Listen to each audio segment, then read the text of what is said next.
નમસ્કાર દર્શક મિત્રો, કરંટ ટોપિકમાં હું ધ્વની આપનું સ્વાગત કરું છું। કરંટ ટોપિકમાં આપણે રોજ નવા વિષય સાથે મળતા હોઈએ છીએ અને જે તે વિષય પર નિષ્ણાંતો સાથે ચર્ચા કરતા હોઈએ છીએ। દર્શક મિત્રો, આપણા પરિવારજનોને અથવા તો આપણને સ્વાસ્થ્યનો કોઈ પણ પ્રોબ્લેમ થાય તો આપણે સીધા જ ડૉક્ટર પાસે જવાનું પસંદ કરતા હોઈએ છીએ અને એ જે સમય રહેતો હોય છે એમાં આપણે ડૉક્ટરને જ ભગવાન માની લેતા હોઈએ છીએ। પરંતુ જ્યારે જો વાત કરીએ તો અત્યારે ડૉક્ટર જેવા પ્રોફેશનમાં પણ ક્યાંક ને ક્યાંક વ્યાપારી હેતુ, ધંધાકીય હેતુ આપણને જોવા મળતો હોય છે। જો વાત કરીએ તો ડૉક્ટરોને સૂચના આપવામાં આવતી હોય છે કે બને ત્યાં સુધી જેનેરિક દવા જ તે દર્દીને પ્રિસ્ક્રાઇબ કરી શકે છે, પરંતુ એક નજીવા કહી શકાય કે નજીવા નફા માટે તેઓ ઘણી બધી વખત ઘણી બધી બ્રાન્ડેડ દવાઓ લખી અને આપતા હોય છે, જેના કારણે દર્દીઓને સૌથી વધારે હાલાકીનો સામનો કરવો પડતો હોય છે। અત્યારે તાજેતરમાં પણ જો વાત કરીએ તો અમદાવાદમાં પણ એવો એક કિસ્સો પ્રકાશમાં આવ્યો છે કે જેનેરિક દવાઓના કારણે ક્યાંક ને ક્યાંક જે બેનિફિટ્સ મળતા હોય છે ડૉક્ટરને એ ઓછા મળતા હોવાના કારણે ધૂંધવાયેલા એક ડૉક્ટરને પેશન્ટને ચોખ્ખી એડવાઇસ આપી છે કે જેનેરિક દવાઓ લેશો અને ત્યાર પછી તમને કંઈ જોખમ ઊભું થાય છે તો એમાં ડૉક્ટર્સની કોઈ જવાબદારી નહીં રહે। આ જ તમામ વિષય પર આજે આપણે ચર્ચા કરવાની છે અને આ ચર્ચા કરવા માટે અત્યારે મારી સાથે સ્ટુડિયોમાં ઉપસ્થિત છે અંકુર અગ્રવાલ કે જેઓ મેડકાર્ટ ફાર્મસીના ફાઉન્ડર છે। અંકુરજી, આપકા સ્ટુડિયો में स्वागत है। नमस्कार। અને તેમની સાથે આપણી જોડે ચર્ચામાં જોડાયા છે મનોજ પટેલ કે જેઓ એક્સ રિજનલ મેનેજર છે ફાર્માના। તો मनोज जी, आपનું પણ हमारा स्टूडियो में स्वागत है। नमस्कार, जय गुरुदेव। अंकुर जी, ये जो पूरी बात सामने आई है कि जेनेरिक जो मेडिसिन होती है वो डॉक्टर्स ज़्यादातर प्रिस्क्राइब नहीं करते, ये पूरे टॉपिक पे आपकी सबसे पहले क्या प्रतिक्रिया है? देखिए, इसमें सबसे बड़ा प्रॉब्लम ये है कि इंडिया में बहुत सारे डॉक्टर, इनफैक्ट 50% से ज्यादा डॉक्टर ऐसे हैं जिनको जेनरिक के बारे में क्लैरिटी पूरी तरह से नहीं है।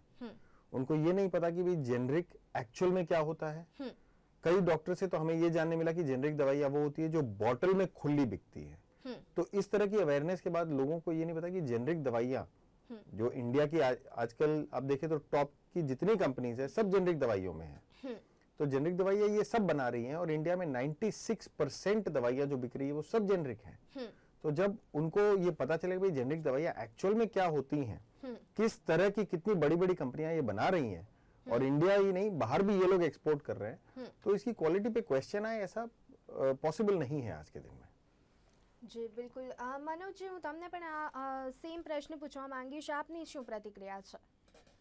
સૌપ્રથમ હું એ કહેવા માંગીશ, આ જે અત્યારે જેનરિક મેડિસિન્સનું જે અત્યારે જે ગવર્મેન્ટમાં જે આવ્યું છે અત્યારે આ મેડિકલ સ્ટોર્સમાં અવેલેબિલિટીનું, નંબર વન થિંગ ઓડિયન્સ અને પેશન્ટ પોઈન્ટ ઓફ વ્યૂથી હું જો વાત કરીશ તો એની અવેલેબિલિટી માર્કેટ્સમાં, એની અવેલેબિલિટી કેટલા મેડિકલ સ્ટોર્સોમાં રહેશે, કેટલી જગ્યાએ પહોંચશે કે જે દર્દીઓની પહોંચના સાથે હોય। દાખલા તરીકે હમણાં જ 22/11/2016માં ન્યૂઝપેપરના રિપોર્ટ તમે જોઈ શકો છો, તો એમાં સિવિલ VSLG હોસ્પિટલમાં જેનરિક દવા ઉપલબ્ધ ન હતી, લોકો લેવા ગયા પણ।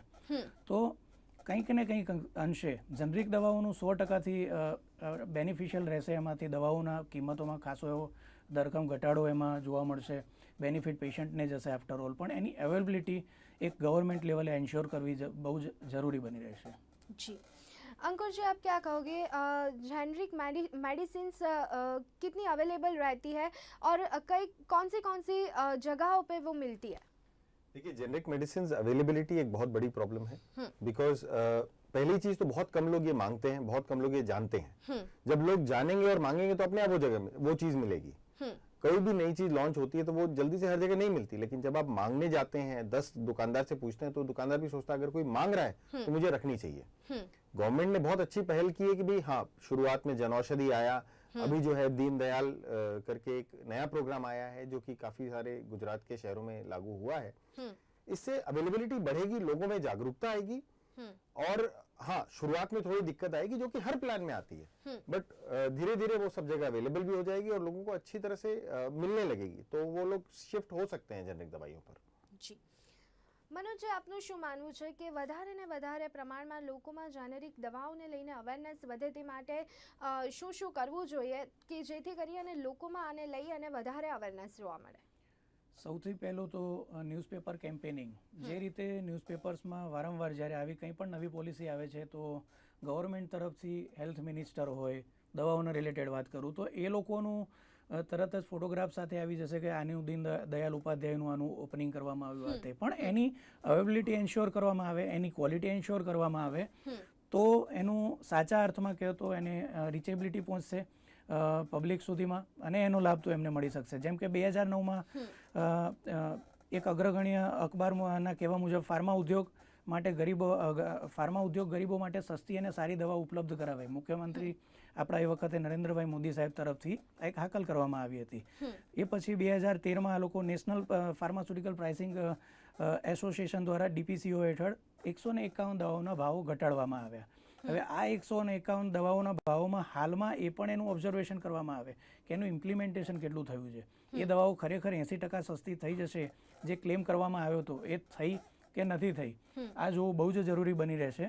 તો આફ્ટરઓલ એક જ વસ્તુ આવીને બેસે છે કે સિસ્ટમ ઇમ્પ્લિમેન્ટેશન જ્યાં સુધી નહીં હોય ત્યાં સુધી ઘણી બધી પોલિસીઓ બદલાતી રહેશે, પણ જેનો મૂળભૂત જે લાભ જે પહોંચવો જોઈએ કોઈ પણ પોલિસીનો એ નહીં પહોંચી શકે.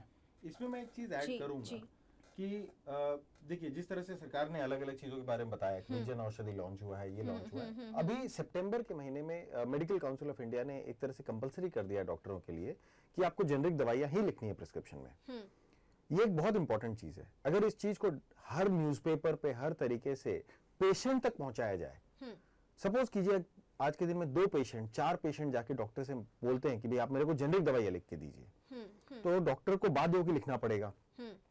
सपोज कीजिए डॉक्टर नहीं लिखता है या कुछ भी कोई भी रीजन देता है, कोई भी तरह से आनाकानी करता है, तो पेशेंट बहुत सीधे से कह सकता है कि भाई अगर आपको आपकी फीस चाहिए तो आप मुझे जेनरिक दवाई लिख के दीजिए, क्योंकि अगर आप ब्रांडेड लिख रहे हैं तो मुझे आपकी फीस देने में कोई इंटरेस्ट नहीं है, बिकॉज मेरे को जेनरिक नाम चाहिए, वो मेरा हक है, आप मुझे मेरा हक दीजिए, मैं आपको आपका हक दूंगा. सो इस तरह का एक अप्रोच जो कि एडवर्टाइजमेंट से जागरूकता आने से आगे बढ़ेगा, और फिर अगर हर पेशेंट ये चीज मांगेगा तो डॉक्टरों को भी ये रूल फॉलो करना पड़ेगा. जी अंकुर जी, क्या रीजंस है कि जिस वजह से डॉक्टर्स जेनरिक दवाइयाँ प्रिस्क्राइब नहीं करते, उसके पीछे कौन से रीजन अवेलेबल है?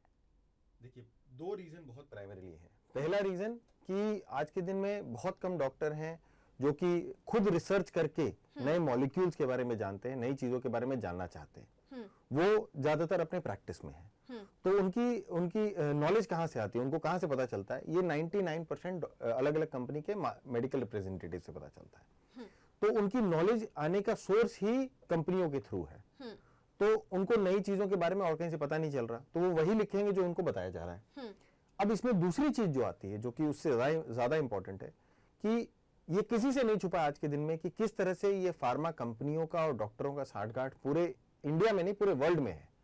आज कोई भी छोटे से छोटा फंक्शन हो या बड़े से बड़ा फॉरेन ट्रिप हो या कुछ भी हो, ये सब में किस तरह से कंपनियां और डॉक्टर मिले जुले हैं, जिसके कारण आज आम आदमी, आम पेशेंट इस तरह से पिस रहा है जिसका कोई अंत नहीं है. एक सिंपल इंजेक्शन जो हम लोग देखते हैं, मेरोपेनम का इंजेक्शन जो डॉक्टर्स प्रिस्क्राइब करते हैं जब वो कोई हॉस्पिटल में एडमिट होता है, वो 2600-2800 रुपए का इंजेक्शन होता है, जो नॉर्मली एक पेशेंट को 8 से 10 दिया जाता है ड्यूरिंग द कोर्स ऑफ उसका हॉस्पिटलाइजेशन. अब वो सेम चीज हमारे यहाँ 360 रुपए मिलती है. अगर वो 10 इंजेक्शन कोई लेता है 26,000 रुपए में, और हमारे यहाँ उसको 3600 रुपए मिलती है, और ये तो सिर्फ एक एग्जाम्पल है, मैं तो इस तरह से हजारों गिना सकता हूँ. तो आप खुद सोचिए कि किस तरह से ये साठगांठ से वो बेचारा पेशेंट किस तरह से पिस रहा है. મનોજજી, જો વાત કરીએ તો જે કંપનીઝ રહેતી હોય છે, ફાર્મા કંપનીઝ, તેમાં જેનરિક દવાઓનું ઉત્પાદન તો થાય છે, પરંતુ અવેલેબલ કેમ નથી હોતી? એની પાછળ કયા કયા કારણો છે, શું કહેશો આપ? જેનરિક દવાઓ ડેફિનેટલી અવેલેબલ હોય છે દરેક કંપનીઓ જોડે, પણ અત્યાર સુધી જે માર્કેટિંગ થતું હતું ઇન્ડિયામાં અને થઈ રહ્યું છે અત્યારે એકચ્યુઅલી, હવે અત્યારે હાલમાં જે આ જેનરિકનું અત્યારે જે લાવે છે દીનદયાલ ઉપાધ્યાયનું, બરાબર, તો એમાં એક જ વસ્તુ છે કે એક તરફ ફાર્માસ્યુટિકલ કંપનીઓ જે રીતે સરે કીધું કે marketing medical representative through representation ચાલુ છે, બીજી તરફ આ વસ્તુ, તો એક કહે છે ને કે 2 ઘોડા પર સવાર થઈને પોસિબિલિટી નહીં થાય, આનું ઇમ્પ્લિમેન્ટેશન નહીં થાય, આનો કોઈ ઉકેલ નહીં આવે. આફ્ટર ઓલ 2 વર્ષ પછી નવું કંઈક બીજી વસ્તુ નીકળશે. એના કરતાં બેટર છે કે આના પર ઇમ્પ્લિમેન્ટેશન કરી એક સિસ્ટમ પ્રોપરલી લાગુ કરવામાં આવે અને લાંબે ગાળે અત્યારે થોડીક હર્ડલ્સ પડશે જેનરિકમાં, કે સરે પણ જે રીતે કીધું એ રીતે ન્યૂઝપેપર સાથે બધું એડ આપો, અવેરનેસ પબ્લિકમાં વધારો, અને એની સાથે સાથે ડૉક્ટર્સમાં પણ એ લેવલના કંઈક કેમ્પેનિંગ્સ કરો તમે ઇન્ડિયા લેવલે, નેશનલ લેવલ પર, તો કાલે ઉઠીને જેનરિક દવાઓનું ચલણ વધશે, પબ્લિકમાં અવેરનેસ આવશે, આપોઆપ ડૉક્ટરોને પણ એ તરફ વળવું પડશે. જ્યાં સુધી ફાર્મા કંપનીઓની વાત આવે છે, ફાર્માસ્યુટિકલ કંપનીઓ અત્યારે વર્ષોથી મેડિકલ રિપ્રેઝન્ટેશન થ્રુ જે અત્યારે જે માર્કેટિંગ સિસ્ટમ છે એને લોકો ફોલો કરી રહ્યા છે. આવતીકાલે ધીરે ધીરે જેનરિક ડ્રગનું ચલણ વધશે તો એ પ્રમાણે લોકોનું માર્કેટિંગ स्ट्रेटेजी बदलाશે डेफिनेटली. जी अंकुर जी, इंटरनेशनल लेवल पे क्या प्रिस्क्राइब होता है जेनरिक दवाइयों को लेके?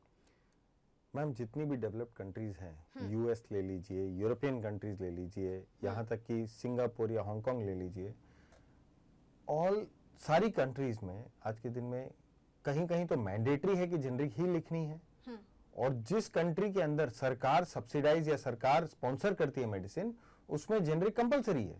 बिकॉज इतना बड़ा फर्क है प्राइस में कि सरकार खुद बोलती कि आप जेनरिक लो. अब अगर यूएस में या बड़ी बड़ी कंट्रीज में जेनरिक बन रही है और जेनरिक का जो है प्रिस्क्राइब हो रही है, तो इंडिया जो कि उससे ज्यादा मतलब हमारे यहाँ सबसे ज्यादा गरीब हैं या हमारे यहाँ सबसे ज्यादा जरूरतमंद लोग हैं, तो हमें और ज्यादा जरूरत है जेनरिक की. तो इसमें इस तरह के जो इस तरह की सोच है कि भाई जेनरिक लेंगे तो आपके ऊपर है, ये गलत है.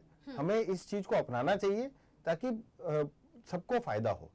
और जिस तरह से ये है ना कि कहा जाता है कि भाई हेल्थ केयर में 3 चीजें होती हैं, एक है हॉस्पिटल, एक है डॉक्टर और एक है फार्मासिस्ट, जो हम लोग हैं. तो इन तीनों का उद्देश्य है कि वो पेशेंट की मदद करें, लेकिन हम उस उद्देश्य से भटक चुके हैं. अब हमें वापस से उद्देश्य पे आना चाहिए कि भाई हाँ, हमारा ऑब्जेक्टिव या जिस कारण से हम इस जगह हैं वो ये है कि भाई उस पेशेंट की मदद होनी चाहिए. उस पर हम आ जाएं तो ऑटोमेटिकली ये प्रॉब्लम सारी सॉल्व हो सकती है. जी अंकुर जी, आपने बोला कि डॉक्टर्स को भी हमें बोलना चाहिए कि आप जेनरिक दवा ही प्रिस्क्राइब करके दो ताकि वो इजी रहता है. लेकिन एक बात वो भी होती है कि डॉक्टर्स पे भी सबका ट्रस्ट होता है, वो माइंड में रखते हैं कि मुझे ये हुआ है तो मैं ये ही डॉक्टर के पास जाऊंगा, फैमिली डॉक्टर के पास जाऊंगा. तो वो एक जो ट्रस्ट होता है वो वहाँ पे ज़्यादा काम करता है. तो उसमें आप क्या बोलोगे? मैम इसमें मैं एक अभी बहुत रिसेंट एग्जांपल आपको देता हूँ. आज से 20 दिन पहले तक हम लोग कैश से ही खर्च करते थे. अब हम लोग धीरे धीरे अलग अलग इलेक्ट्रॉनिक मीडियम पे ट्रस्ट कर रहे हैं, उसको कर रहे हैं क्योंकि वो किसी ने कहा था बट हम माने नहीं, बट हम अब मजबूर हो गए हैं, तो हमें वो करना पड़ रहा है. नई चीज है और कोई भी नई चीज को आने में थोड़ी सी इनहेरेंट हमारा इनर्शिया रहता है जो हमें करने से रोकता है. इसी तरह से ये भी एक पहल है जहां पर कि हमें कहना पड़ेगा भाई डॉक्टर आप जेनरिक रखो और पेशेंट वो जेनरिक पे जानो कि भाई इस जेनरिक ये जो कंटेंट है इसमें हाँ 2 रुपए की भी गोली है और 50 की भी गोली है. आज मेरी जो इच्छा है, जैसे मैं एक शर्ट लेने जाता हूं तो मैं 100 रुपए की भी शर्ट ले सकता हूं और 5000 रुपए की भी शर्ट ले सकता हूं, वो मेरी चॉइस है. इसी तरह से दवाइयों में भी मेरी चॉइस होनी चाहिए ना कि 2 रुपए की लेनी कि 50 की लेनी है. जिस तरह से मेरी कैपेसिटी हो उस तरह से मैं लूं. वही चीज को अगर हम रेप्लिकेट करें और जिस तरह से हम कार्ड पे मूव हो रहे हैं हम जेनरिक पे भी मूव हो सकते हैं. या तो एक सिस्टम के तरीके से या फिर अचानक से कोई बहुत बड़ा बदलाव इसको इम्प्लीमेंट किया जाए और फिर हम बोले कि भाई हाँ तो करना ही पड़ेगा, हमारे पास ऑप्शन ही नहीं है. जी મનોજજી, ક્યાંક ને ક્યાંક લોકોમાં પણ એ માનસિકતા જોવા મળતી હોય છે જ્યારે ડૉક્ટર દ્વારા આ રીતનો અપ્રોચ રાખવામાં આવતો હોય છે કે જેનરિક દવાઓ તમે લેશો અને પછી કંઈ થશે તો એ તમારી જવાબદારી હશે. ત્યારે આખરે સ્વાસ્થ્યનો સવાલ રહેતો હોય છે, જિંદગીનો સવાલ રહેતો હોય છે, ત્યારે લોકો ગભરાઈ જતા હોય છે અને પછી જે પણ મોંઘા ભાવની દવા લખવામાં આવતી હોય છે એ લેતા હોય છે અને પોતાનામાં પણ એક માનસિકતા રહેતી હોય છે કે મોંઘી દવા જલ્દી સાજા કરશે. તો એના માટે આપ શું કહેશો? આની માટે હું સૌપ્રથમ એક એઝિથ્રોમાઇસિન આવે છે રેસ્પિરેટરી ટ્રેક ઇન્ફેક્શનમાં જે 500 મિલીગ્રામનું એક્ઝામ્પલ આપીશ હું. હવે જેનરિક ડ્રગ લઈ લો અને રૂટીન બીજી જે માર્કેટિંગ થ્રુ ફાર્મા કંપનીઓ જે કરતી હોય છે અલગ અલગ કંપનીઓના બ્રાન્ડ નેમ હેઠળ એઝિથ્રોમાઇસિન 500 મિલીગ્રામમાં સપોઝ માની લઈએ 2 મિનિટ પૂરતું કે 500 મિલીગ્રામની જગ્યાએ એમાં 460 મિલીગ્રામ ડોઝ છે એમાં. આનાથી લાંબે ગાળે એક વસ્તુ એ બનતી હોય છે કે રેઝિસ્ટન્સ પેશન્ટમાં આવતું હોય છે લાંબે ગાળે, એ દવાની અસર પછી થતી નથી હોતી. તો જે રીતે પહેલાં પણ મેં કીધું કે આની ક્વોલિટી એશ્યોરન્સ સૌથી પહેલાં લઈ લેવું પડશે. દરેક જેનરિક દવાઓનું ક્વોલિટી એશ્યોરન્સ જરૂરી છે. તો એના પછી જ આ લોકો માર્કેટ્સમાં મૂકશે એ વધારે સારું રહેશે. હોપફુલી કદાચ એની એશ્યોરન્સ એ લોકોએ લઈ પણ લીધું હશે ગવર્મેન્ટ લેવલે તો સૌથી સારું રહેશે. ડૉક્ટર્સમાં પણ ઘણીવાર એ લોકોએ જોવું પડતું હોય છે ક્વોલિટી લેવલનું. એવું નથી હોતું કે નથી, ઘણી બધી કંપનીઓમાં, નહીં તો આટલી અલગ અલગ કંપનીઓ હોત એમાં અલગ અલગ કંપનીઓમાં જે રીતે માર્કેટ્સમાં બીજા સેગમેન્ટમાં પણ અલગ અલગ બ્રાન્ડ્સો હોય છે, અલગ અલગ ક્વોલિટી હોય છે. બની શકે આમાં તો જ્યાં સુધી ક્વોલિટી એશ્યોરન્સ ડિપાર્ટમેન્ટ આમાં એક્ટિવ નહીં થાય ત્યાં સુધી, અને ડૉક્ટરોને જ્યાં સુધી એ લોકો પણ એશ્યોરન્સ નહીં આપે કે આમાં કોઈ પણ દવા આપ લખશો જનરિક અથવા તો કોઈ પણ કંપનીની તો એમાં કોઈ જ ફરક નહીં પડે, તો ત્યાં સુધી પબ્લિકમાં પણ એનું પ્રોપર રિઝલ્ટ નહીં આવે. તો આ બહુ જ જરૂરી વસ્તુ છે કે ક્વોલિટી એશ્યોરન્સ. અચ્છા, બીજી એક સૌથી અહેમ વસ્તુ, મેઇન મુદ્દો કે જેનરિક દવાઓ અત્યારે જે માર્કેટમાં, ઇન્ડિયન માર્કેટમાં જે છે અને ફાર્મા માર્કેટિંગ કંપનીઓ જે માર્કેટિંગ કરી રહી છે જે દવાઓનું, એમાં કોઈ એક પેરાસિટામોલ બ્રાન્ડ લઈ લઈએ આપણે. પેરાસિટામોલના જેનરિક બ્રાન્ડની MRP આજે 3 રૂપિયા હશે, તો માર્કેટમાં જે સામાન્ય મેડિકલ સ્ટોરમાં જે જેનરિક બ્રાન્ડ મળે છે એની પણ 3 રૂપિયા છે. એની સામે જે ફાર્મા કંપનીઓ જે માર્કેટિંગ કરી રહી છે એ બ્રાન્ડની કિંમત પણ એની આસપાસમાં છે. હકીકતમાં જેનરિક દવાઓ જો માર્કેટ્સમાં આવે તો એની ભાવમાં જબરજસ્ત એક ઘટાડો થવો જોઈએ, જબરજસ્ત ડિફરન્ટ થવો જોઈએ. એ જ પેરાસિટામોલ 500 મિલીગ્રામ જે 3 રૂપિયા જેનરિક મળે છે મેડિકલ સ્ટોર્સમાં આજે, એ લગભગ 1.5 રૂપિયા, 1.25 રૂપિયાની આસપાસમાં પેશન્ટમાં અવેલેબલ થવું જોઈએ વિથ ક્વોલિટી એશ્યોરન્સ. સારામાં સારી ક્વોલિટીના એશ્યોરન્સની સાથે થવું જોઈએ, એ બહુ જ જરૂરી બને છે. બાકી પ્રાઇઝની દ્રષ્ટિએ જોવા જઈએ હાલમાં તો સામાન્ય મેડિકલ સ્ટોરની વાત કરું, દીનદયાળ ઉપાધ્યાય મેડિકલ સ્ટોર પર જે જનરિક હેઠળ જે દવાઓ અવેલેબલ થઈ એની હું વાત નથી કરતો. હું સામાન્ય મેડિકલ સ્ટોર પર જે જનરિક દવાઓ અત્યારે જનરિક, ઘણી જગ્યાએ જનરિક હોય છે ત્યાં આગળ, તો એ જનરિક દવાઓની MRP બીજી દવાઓની લગોલગ હોય છે, તો એમાં પણ फेरफार થવો બહુ જ જરૂરી છે. एक चीज मैं इसमें ऐड करूंगा, अगर हम लोग देखें तो इंडिया में जो टॉप 10 मैन्युफैक्चरर्स हैं वो बहुत सारी कंपनीज के लिए काम करते हैं. कम से कम आज समझ लीजिए कि अगर टॉप 10 मैन्युफैक्चरर देखा जाए तो कम से कम 1000 कंपनी के लिए वो एक ही मैन्युफैक्चरर या वो 10 मैन्युफैक्चरर आपस में बना रहे हैं. आप जिस तरह से बोलते हो उस तरह से उस पर MRP का स्टिकर लगाया जाता है. तो जब बन एक जगह रही है, इंग्रेडिएंट सेम है, एक पे 10 रुपए का स्टिकर लग रहा है, एक पे 50 रुपए का स्टिकर लग रहा है, तो जेनरिक दवाइयाँ ऐसी होती हैं जिसमें कि भी हाँ हर कंपनी बनवाती है और अपने तरह से उसका MRP देती है. अब इसमें दूसरी चीज जो उन्होंने बहुत इंपॉर्टेंट कहा कि भाई क्वालिटी. रिसेंटली न्यूज़पेपर में आया था कि इंडिया की जो टॉप की कंपनीज हैं उसमें से 27 कंपनीज के भी रिसेंटली बैचेस फेल हुए, जो कि न्यूज़पेपर में आया, और उन बैचेस को रिकॉल किया गया. तो ऐसा कुछ नहीं है कि अच्छी कंपनी है तो क्वालिटी बहुत अच्छी है और अच्छी कंपनी नहीं है तो क्वालिटी अच्छी नहीं है. अगर किसी भी कंपनी का कोई भी प्रोडक्ट का बैच फेल होता है और इंडियन FDA के अनुसार नहीं होता है तो उसको रिकॉल करना एक कंपल्शन है, जो कि कोई भी कंपनी के लिए जरूरी है, अनिवार्य है. तो वो उसको नहीं कर सकता. अगर क्वालिटी खराब है तो वो बैच को आप मार्केट में लॉन्च नहीं कर सकते हो. तो from quality point of view, जहाँ की आप क्वालिटी का एश्योरेंस है, तो हाँ अगर वो बैच अप्रूव्ड है तो उसकी quality up to the mark होगी, उसमें कोई गुंजाइश नहीं होगी. जी जी अंकुर जी, अगर हम बात करें तो कई सारी दवाइयाँ ऐसी रहती है कि जिसमें कंटेंट सेम रहते हैं, ब्रांडेड दवाई हो या फिर जेनरिक दवाई हो, फिर भी जेनरिक दवाई की प्राइस कम रहती है कंपेयर टू ब्रांडेड दवाई. तो आप क्या कहोगी, वो जो दवाई बनती है ब्रांडेड दवाई, तो उस पर इतनी सारी प्राइस रखने की वजह से कोई ना कोई उनके सामने एक्शन लेना चाहिए या नहीं लेना चाहिए वो कंपनी के सामने? देखिए, इस चीज़ पर मैंने एक सेमिनार अटेंड किया था सेंट्रल गवर्नमेंट का. उसमें बहुत क्लियरली बोला गया था कि भाई जिस तरह से पुराना DPCO यानी कि 1970s और 1980s में जिस तरह से DPCO था, उसके हिसाब से उन लोग कॉस्ट प्लस प्राइसिंग करते थे. मतलब अगर आपकी कॉस्ट अगर 1 रुपए है तो उस पर एक सर्टेन परसेंटेज ऐड करते करते उसको 2 या 2.5 रुपए में आप बेच सकते थे, जिसके कारण फार्मा कंपनीज काफी नाखुश थी और इंडिया में फार्मा कंपनीज काफी कम बढ़ी. बिकॉज अल्टीमेटली कोई भी कंपनी है जो कि लिस्टेड हो चाहे अनलिस्टेड हो, उनका ऑब्जेक्टिव तो होता है प्रॉफिटेबिलिटी. इस चक्कर में बहुत कम डेवलपमेंट हुआ और इसको इन लोग प्राइमरी एक रीजन बताते हैं कि भाई इंडिया की फार्मा कंपनी इसलिए नहीं बढ़ी क्योंकि इस तरह का एक रूल था. अब क्योंकि हम लोग वापस उस रूल को हटा चुके हैं और अब इतनी सारी फार्मा कंपनीज इंडिया में पनप रही हैं, एक्सपोर्ट भी कर रही हैं, तो अब ये दूसरा क्वेश्चन आता है कि भाई क्या हमें प्राइसिंग कंट्रोल करनी चाहिए या हमें इस मार्केट को खुला छोड़ देना चाहिए कि भाई आप 2 रुपए वाली लो चाहे 50 रुपए वाली लो, ये कस्टमर के ऊपर है. कंपनी को छोड़ दो कि भाई लेट देम चार्ज, उनको बोल दो कि भाई हाँ ठीक है आपको 50 लेना, आप अपनी मार्केटिंग करो, ब्रांडिंग करो। जिस तरह से शर्ट 5,000 की बिकती है तो दवाई भी 50 की बिक सकती है। वो चॉइस कस्टमर के पास होना चाहिए, रादर देन कि भाई वो एक डॉक्टर लिख के दे कि नहीं आपको यही कंपनी की लेनी है। डॉक्टर के पास कोई राइट नहीं होना चाहिए कि भाई आप बोलो कि भाई इस कंपनी की ही लेनी है। डॉक्टर का काम होना चाहिए कि भाई हाँ आपने प्रॉब्लम ही आइडेंटिफाई किया, आपने मॉलिक्यूल या जेनरिक नाम लिखा जिससे कि पेशेंट ठीक होगा। अब पेशेंट को चूज करने दो। મનોજ, ઘણી વખત ડૉક્ટર્સ દ્વારા જેનરિક દવાઓ પ્રિસ્ક્રાઇબ કરવામાં નથી આવતી, એ આપણે સૌ કોઈ જાણીએ છીએ, પરંતુ સાથે સાથે એટલી બધી મનસૂફી જોવા મળતી હોય છે કે એવું પણ કહેવામાં આવતું હોય છે કે દવા તો એમણે જે પ્રિસ્ક્રાઇબ કરી એ જ લેવાની, પરંતુ જે સ્ટોર્સમાંથી કે ત્યાંથી જ પરચેસ કરવાની, તો આ વાત પર આપ શું કહેશો? ચોક્કસથી આમાં આ વસ્તુ બિલકુલ બનવી ના જોઈએ.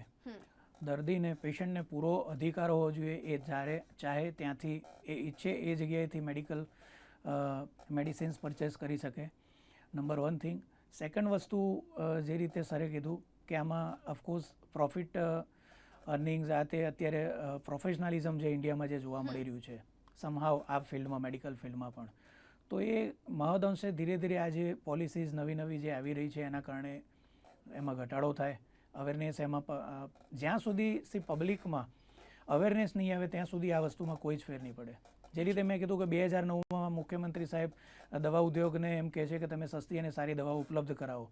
2012ની અંદર એમ કહેવામાં આવે છે કે આમાં પ્રિસ્ક્રિપ્શનમાં જનરિક ડ્રગનું નામ ફરજિયાત રાખવામાં આવે એવું હોવું જરૂરી છે 2012માં. એ પછી 2013માં DPCO લાવવામાં આવે છે, જેમાં 151 દવાઓના દવાઓની પ્રાઇસ પર કંટ્રોલ લેવામાં આવે છે.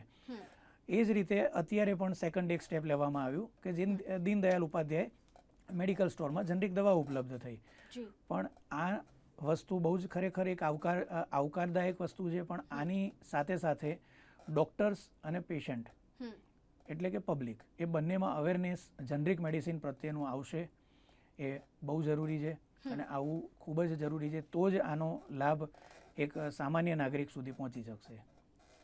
જી બિલકુલ. તો દર્શક મિત્રો, જેનરિક દવાઓને લઈને જે અવેરનેસની વાત છે એના માટે સેમિનાર્સ પણ યોજવામાં આવતા હોય છે, પરંતુ અત્યારે સૌથી મોટો જે પ્રશ્ન છે એ જેનરિક દવાઓની અવેલેબિલિટી, તો એના પર પણ અત્યારે સૌથી વધારે ધ્યાન આપવાની જરૂર છે. આ તમામ વિષય પર ચર્ચા કરવા માટે અત્યારે મારી સાથે સ્ટુડિયોમાં ઉપસ્થિત હતા અંકુર અગ્રવાલ અને તેમની સાથે મનોજ પટેલ. આ બંને અમારી સાથે જોડાયા તે બદલ આપનો ખૂબ ખૂબ આભાર. Thank you. તો દર્શક મિત્રો, અત્યારે બસ આટલું જ. રજા આપશો. નમસ્કાર.